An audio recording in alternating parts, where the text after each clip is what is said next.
Welcome to the Nerds of Comedy, the quarantine edition. We are coming to you live from our houses. I am with my very special co-host, Ms. Hillary Stallings.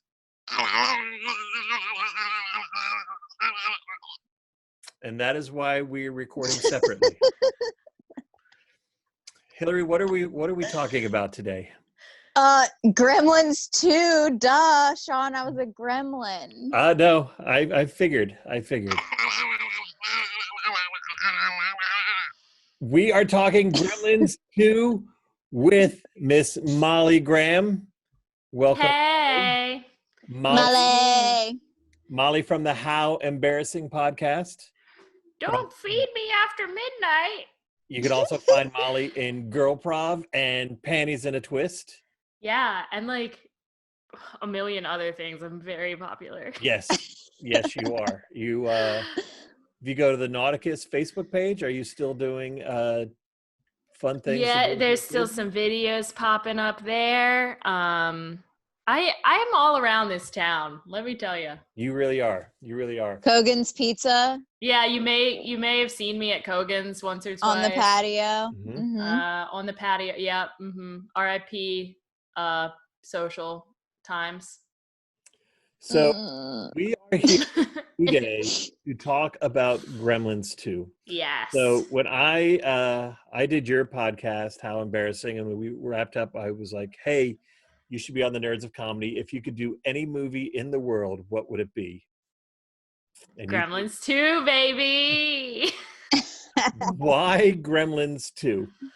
Gremlins 2 is a gift to this earth. It's a movie. Let me introduce to you a movie where within the movie, they not only reference the existence of the first Gremlins, but they also reference the existence of Gremlins 2. The movie is in a universe where the movie exists. You know what I'm saying? This is true. Yeah. In a universe not only where the original movie exists, but the sequel. The movie that we are in right now exists. And Hulk Hogan, big fan. Turns out. We will get to that. We'll get to the Hulkster in a second. So, Gremlins 2. So, Hillary, you have never seen either Gremlins. No, well, now I've seen Gremlins 2, but I still haven't seen Gremlins 1. I was familiar with the rules, like the don't feed them after midnight. Yeah. I had a dude that I slept with in college who used to make the gremlin sound all the time.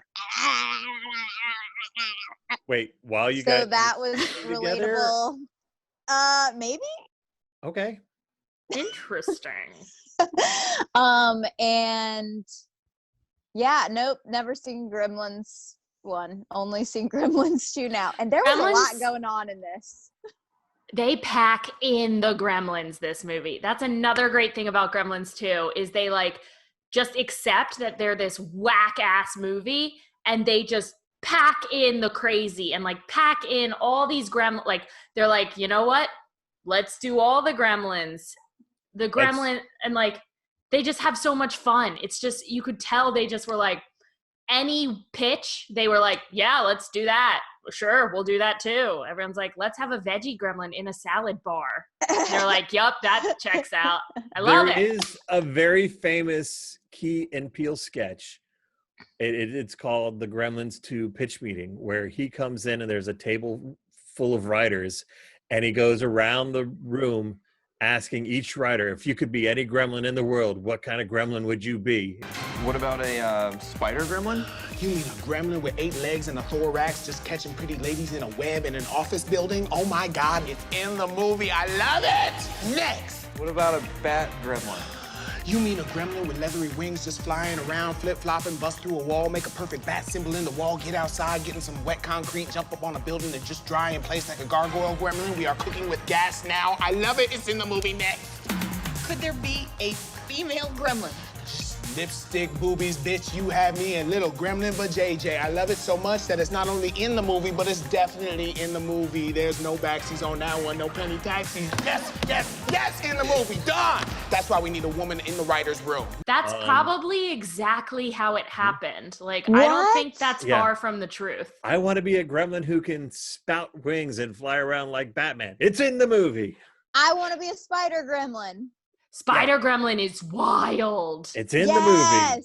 Yes. That's the most fun, really, is the gremlins drinking all the crazy chemicals because they just so happen to be loose in this building that is leasing space to a genetics lab called Splice of Life.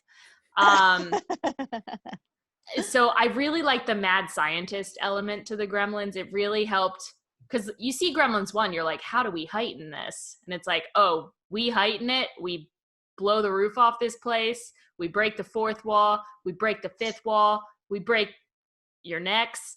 Yeah. Gremlins. So what is it about? Can you give us a brief synopsis?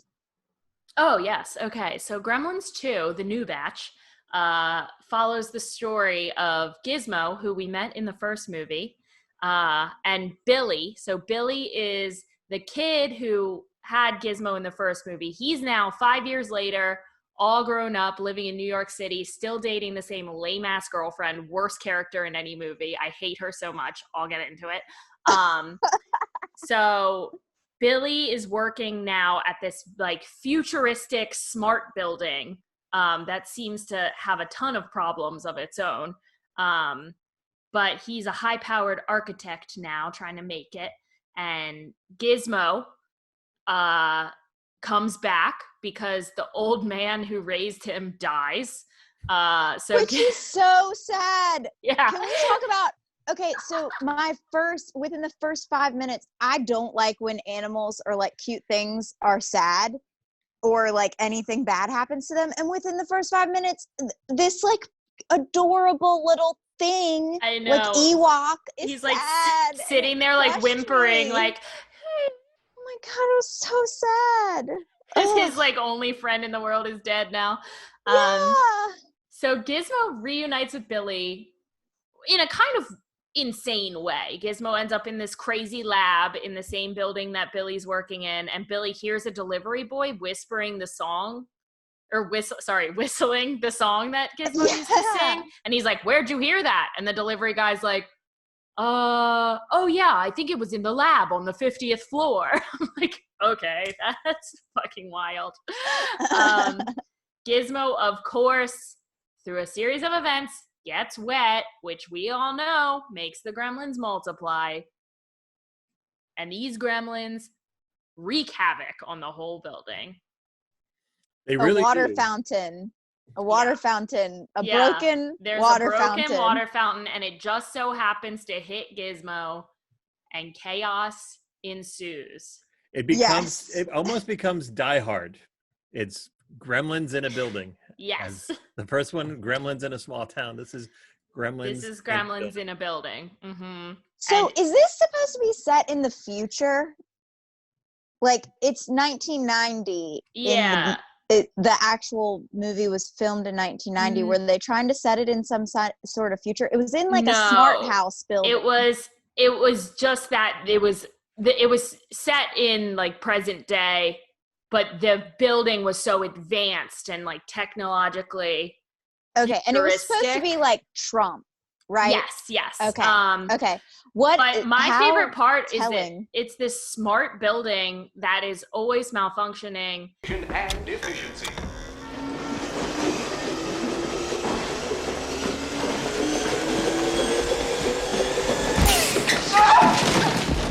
But yet Phoebe Capes is still punching in like on a time card. Like, oh, you have all this technology, but you can't give them like some cooler way to punch in, but whatever. They didn't figure that out before filming. Yeah. So the gremlins eat after midnight, turn into evil gremlins, and then get genetically modified. And that's really kind of how the movie takes off. And it's Phoebe Capes. What's her character's name even? I hate her so much. Kate. Yeah, so Billy and his girlfriend basically are running around the building trying to save everyone. Now, this movie, so in improv, we talk a lot, even in sketch, about setting a baseline reality. There is no baseline reality anywhere to be seen in this movie. The most unhinged, crazy town. It is. It's from the get-go. It is absolutely. The building itself, you have apartments in the building, you have a restaurant, a frozen slice of life place, a TV studio, a genetics lab where they're conducting weird, a dentist's office. Yeah. Now I couldn't tell, was the movie theater in the building or was the movie there's like in a whole different part of the world that I think the movie theater was in the building. I think pretty much everything's in the building. I think that was supposed to be like breaking the fourth wall, like the people that were watching it in a movie theater are watching it at home. That happened. Yeah, the fourth wall like very rarely exists in this movie. That fourth wall is so crumbly. It's a fourth sheet, really. It is. It starts with Leonard Maltin reading his actual review. Yes. From Gremlins 1. He hates Gremlins 1. Now I know some people found this movie fun, but me, I'd rather spend 2 hours having root canal work done. What's fun about a movie full of ugly, slimy, mean-spirited, gloppy little monsters who run amok and attack innocent people? And then the scene we're talking about is halfway through the movie, the film kind of like burns and dissolves like old film would do. And we're inside a movie theater where the Gremlins have taken over the control room and interrupted a showing of Gremlins 2. Yes. Which is all a setup for a woman to come out of the theater with her daughter to complain to the manager that the movie is too violent, which was based on a real conversation, a real thing that happened at Gremlins. Sir, I can't believe this. I mean, this is worse than the first one. We just show these movies, madam. We don't make them. Yeah, so then like part of this meta scene is when the usher goes in and is like, well, we need to get the movie back on track. So they go in and sitting in the theater is Hulk Hogan. Do I have to come up there myself? Do you think the Grimsters can stand up to the Hulkster? Well, if I were you, I'd run the rest of Gremlins too, right now. Sorry, folks. That you're talking 1990s Hulk Hogan. You didn't want to mess around with him. No, they should have just gotten him to come and tell the Gremlins what to do. He would drop a leg on you. Yeah, so that just is a delight to me. So I have a lot of issues with this movie. Like I said, it's hard to grab on. That does not surprise me. It's really hard to grab onto anything. The other part that I had issue with is Gizmo's not even in it. He's at the very No, I like him the best. Gizmo, are you kidding me? Gizmo gets tortured brutally, hardened, becomes Rambo Gizmo. There's a training montage of Gizmo like making weapons and like lifting weights and falling through the floor. Gizmo is heavily in this movie. More Gizmo. Need more Gizmo. That's true. There could always be more Gizmo. But Gizmo shows up like Rambo. And he does show up. But I think he only has like 15 minutes of screen time in this entire movie. Yeah, but there are so many Gremlins. It delights me. That's true. The evil Gremlins are a riot. Yeah. They are great. They do little bits. Like every human they torture, they're like, bah, bah, bah. Like they make fun of them. Yes. And the sexy gremlin. Can we talk about sexy gremlin? Listen, I think you're talking about Greta Gremlin. Yes. And I have a lot to say about her. Greta Gremlin is who I want to be. Like Greta Gremlin is the best part of the entire movie. She's just this horny little gremlin. Like she just wants any dude. She sees this guy, she sets her sights on him. She wears him down. At first he is not into it. Yeah. He hates it. Then he's like shaken.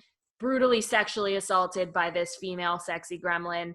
And at the end of the movie, she shows up in a wedding dress and he looks horrified. And then he turns a corner and he just kind of goes, meh, and goes for it. And that is a lesson, ladies. If you are persistent enough, you can get a husband. Yeah. Yeah. She knows what she definitely wants. one that no means no did not apply to her. She was Greta Gremlin is my favorite thing.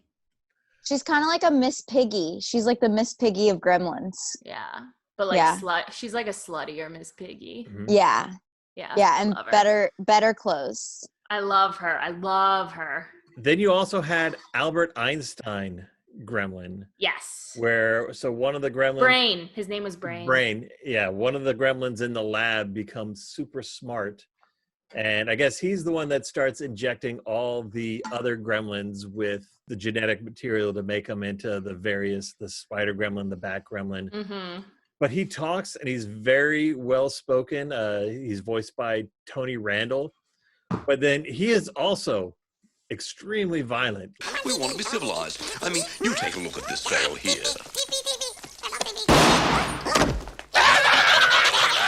Now, was that civilized? No, clearly not. What was that? That made no sense. Doesn't. It's bonkers. It's cuckoo banana bonker town. Oh, and how about at the end when they're having the gremlin rave in the lobby? Yeah, and how about that musical number? And there are spotlights everywhere. And you're like, why are there spotlights? Because it's a building of the future. But it kills them if they get hit by light. Why are there spotlights? I know, one of my favorite parts of the movie is when they're in the control room and they're just like calling out how the rules make no sense. They're like, yeah, well, like, what if it's after midnight and something was stuck in your teeth? What about this? What if they're eating in an airplane and they cross a time zone? I mean, it's always midnight somewhere. It's they call out how dumb the rules are. They have a musical number. They start spreading the news. I love it. Yes. Again, this movie is so weird. I mean, I can see why it was a flop. Oh yeah. When it came out, like, if you were a fan of the original Gremlins, where that movie definitely had a very kind of fairly straight storyline. Yeah. You know, it's still ridiculous. It's a great Christmas movie. It is a pretty. Now, is this set at Christmas too? I can't remember. No, this one's just in any New York. old day. Yeah. Yeah. The Big Apple. Every day is Christmas in the Big Apple. Yeah, that's what I heard. And then you have poor Phoebe Capes, Blah, blah, blah.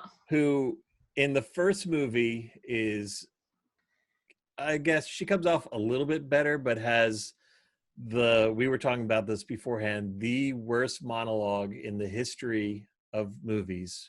It's straight up freaky. Where it's the Abraham Lincoln monologue. No, in the first one, she does. In the first so one. the Abraham Lincoln monologue in the second movie is making fun of this first monologue she had in the first movie.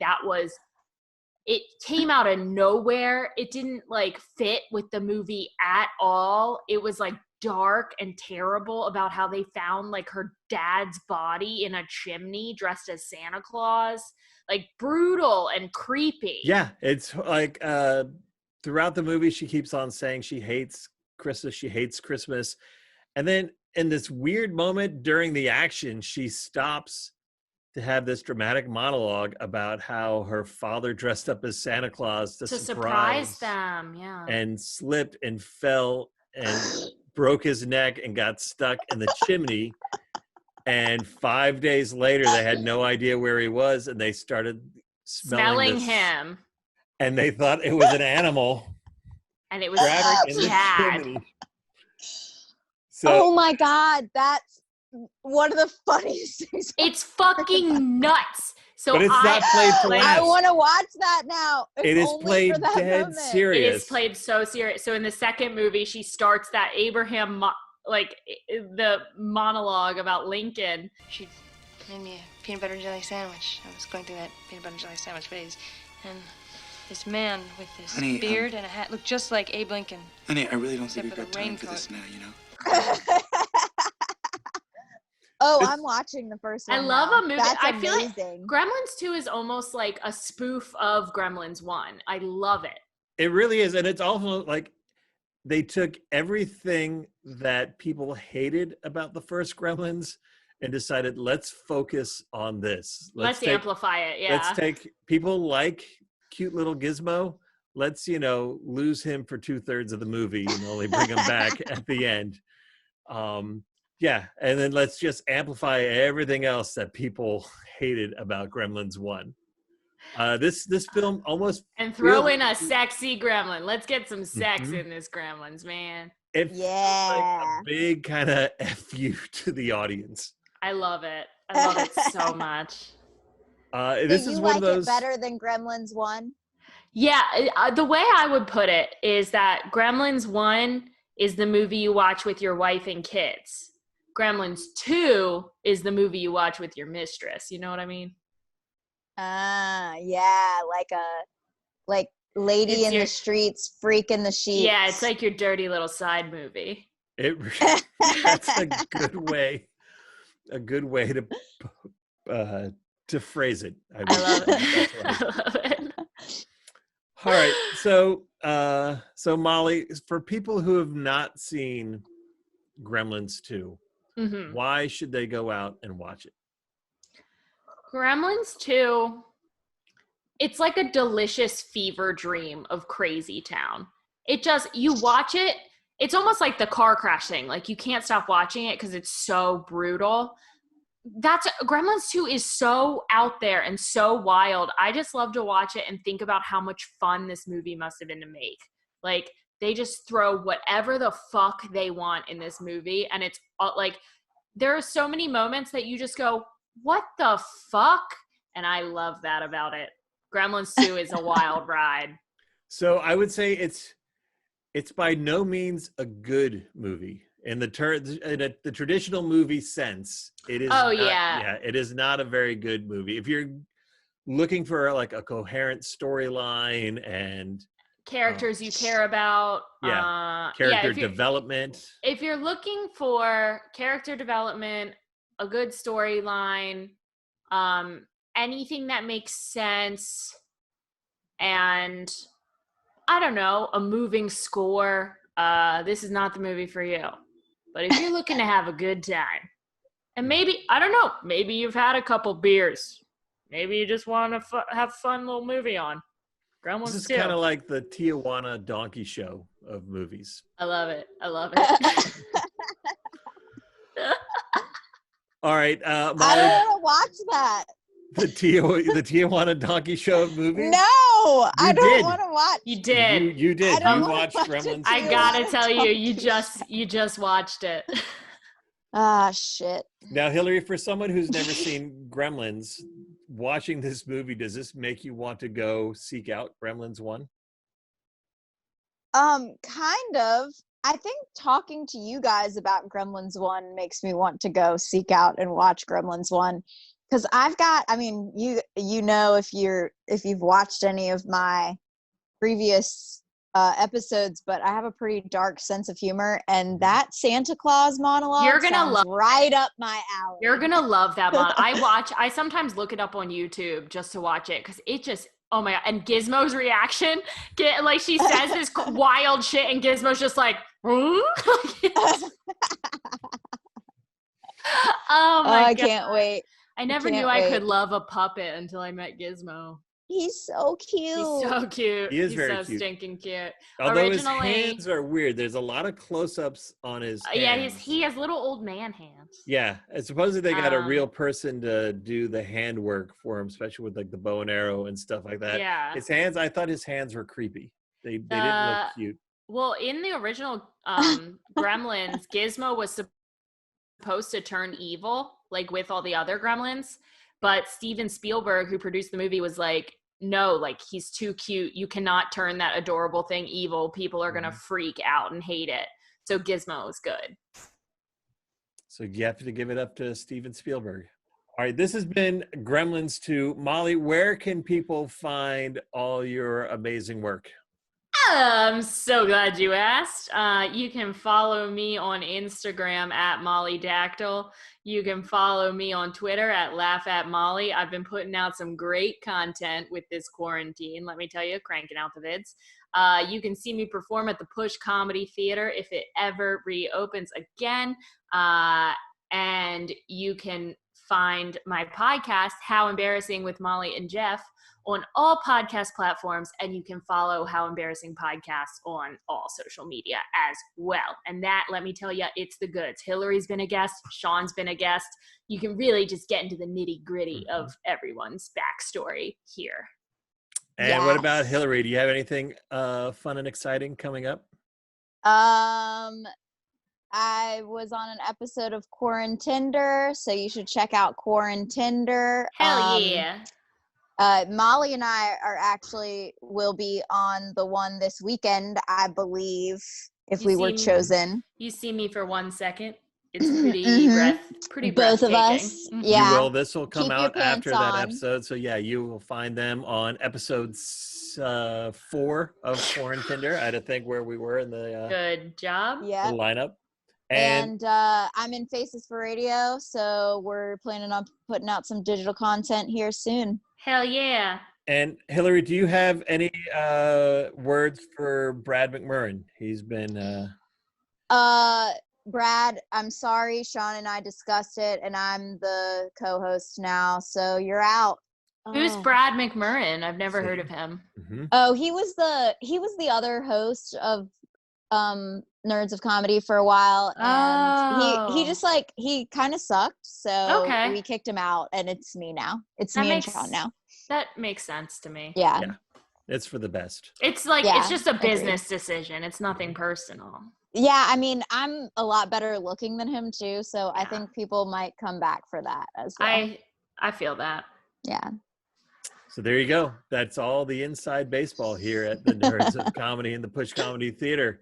All right, a gremlin for life. Yeah. Where's your little gremlin? Say goodbye. Everyone say bye to Gizmo. Bye, Gizmo. Bye, Gizmo. Billy. That's what he says at the end of the first movie. For the Nerds of Comedy, I'm Sean Devereux. And I'm Hillary Stallings. There you go. And I'm Molly Graham. We will Shut up, Molly. We will see you next week.